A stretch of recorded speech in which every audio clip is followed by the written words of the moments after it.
প্রভু বিশ্বাম্বর, তুমি ওই পরমেশ্বর নমি নিরন্তর। তাহলে এবার কে? গৌর হরি হইল পরমেশ্বর, এর উপর আর কোন ঈশ্বর নাই। সর্বযোগ্য ভোক্তা তুমি, সর্বফলদাতা। তাহলে কি বলছে? গৌরাঙ্গ মহাপ্রভু সর্বযোগ্য ভোক্তা, যে যত সেবা পূজাই করুক তারে ছাড়া কেউ সেবা গ্রহণ করতে পারে না। তুমি সর্বফলদাতা, সব কর্মের ফল কে দিবে? এবার গৌরাঙ্গ মহাপ্রভু।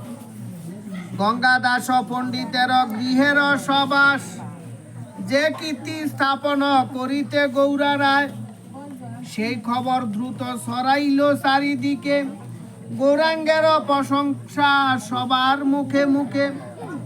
বৈষ্ণব বিদ্বেষী যত পাষণ্ডীর দল, মুখে চুন কালি পরে স্কন্দে কুলাহল। তাহলে কি কইছে? চতুর্দিকে গৌরাঙ্গ সুন্দরের জয় জয়াকার হচ্ছে।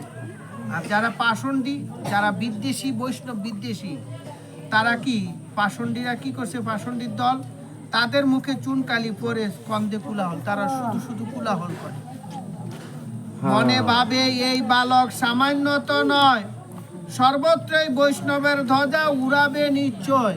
সবাই ভাবতো এই যে গৌরাঙ্গ মহাপ্রভু বালক হইল, সে সামান্য নয়।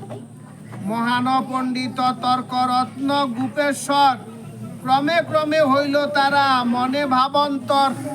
তর্করত্ন আর গুপেশ্বর, ওই যে গঙ্গাদাস পণ্ডিতে গৌরাঙ্গ মহাপ্রভু যে টুল পড়াইতো, তার গুরু গঙ্গাদাস পণ্ডিত পর্যন্ত আচার্য হয়ে গেল। কিরি এমন ছোট বয়সে এমন টিকা টিপ্পণী, এমন শাস্ত্র জানা লোক তো আর জগতে মনুষ্যের সম্ভব না। তখন গঙ্গাদাস পণ্ডিত তার সময় না আরো দুইজন পণ্ডিত আছে, যেমন গুরু শিষ্য এত কিছু জানে, তা করে আনছে, তারা পর্যন্ত ভাবান্তর হয়ে গেছে, পরে প্রভুর পথে আইসা গেছে। নৈমিত্তিক ধর্মে তিনি বড় বিচক্ষণ, কবু নাহি করে বিনা বিচারে গ্রহণ। পণ্ডিত সবাই যাহা কহিল নিমাই, তাতে কোনো ভুল ধরিবার সাধ্য নাই। যে পণ্ডিত রাইছে তাগুলোকে যে প্রভু শাস্ত্র বুঝাইছেন, বেদের কথা বলছেন, ভাগবতের কথা বলছেন, শ্বেতসার উপনিষদের কথা বলছেন, বুঝছি এ তো কথা তো সামান্য এই ছোট্ট বালক জানলো না, আমরা তো জানি। তার গৌরাঙ্গ মহাপ্রভু হইলেন সর্ববেদময়, সর্ববেদময়, তুমি সাক্ষাৎ নারায়ণ। তার কি জানার আর বাকি আছে? তিনি সকল কিছুই জানেন। যখন এই পণ্ডিতরাও পক্ষ হয়ে বললেন, শক্তির পূজারী পূর্বে ছিল গুপেশ্বর, বৈষ্ণব বিদ্বেষী তার স্বভাব অন্তর। সে কি ছিল? শক্তির পূজারী, সে কালীর ভক্ত ছিল।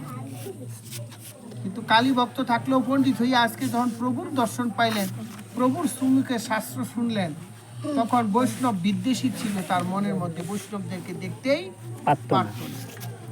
নানাভাবে কটূক্তি করিতে গালমন্দ, এবে তার ধ্যান জ্ঞান কৃষ্ণ ভক্তবৃন্দ।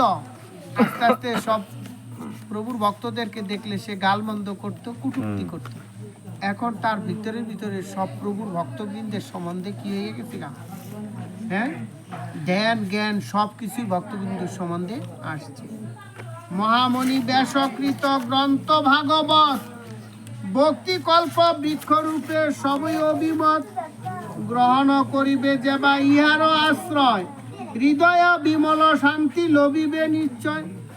এইবার যারা ভাগবত পড়ে, গ্রন্থাদি পড়ে এবার গৌরাঙ্গের মত গ্রহণ করবে, তার মনটা নির্মল এবং নির্ভেল হবে।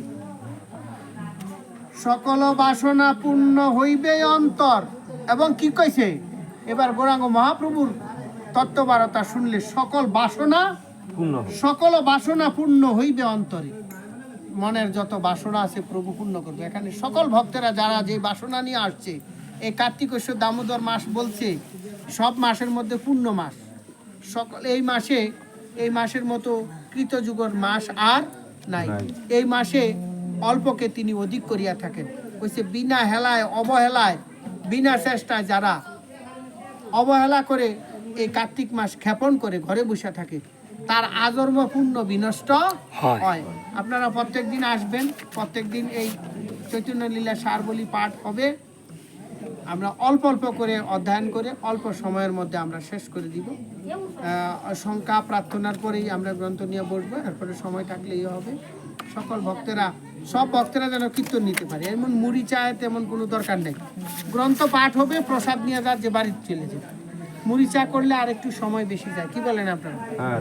মুড়ি চাটা না করে একটু সংক্ষেপে এটা করলে ভালো। আর সেবা যেদিন দেয় সেদিন আমরা একটু সময় বেশি দিয়া প্রসাদ নিয়ে সবাই গেলাম, কি বলেন? যে যেমন সবাই যেমন কীর্তনটা নিতে পারে, এই হলো। আর সবাই দয়া করে আসবে না, অনেকের বাসনা আছে না, আপনার করে মুড়ি সেবা করাইবো, তো কি করবো?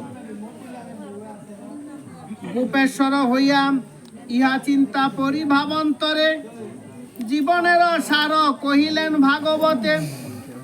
শ্রদ্ধা বরে তাহা পাঠ হইল করত,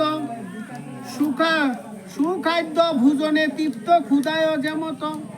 যেমন মানুষ ভালো খাদ্য পাইলে তৃষ্ণার্ত জল যেমন পিপাসা পায়, এতদিন ওই যে গোপেশ্বর যে পণ্ডিতরা ছিল, এতদিন যে কালীভক্ত ছিল, এতদিন যে অনেক নিন্দা চর্চা করত, কটূক্তি করত, আজকে ভাগবত পাঠ শুনে তার মনের মধ্যে পরিবর্তন হয়ে গেছে।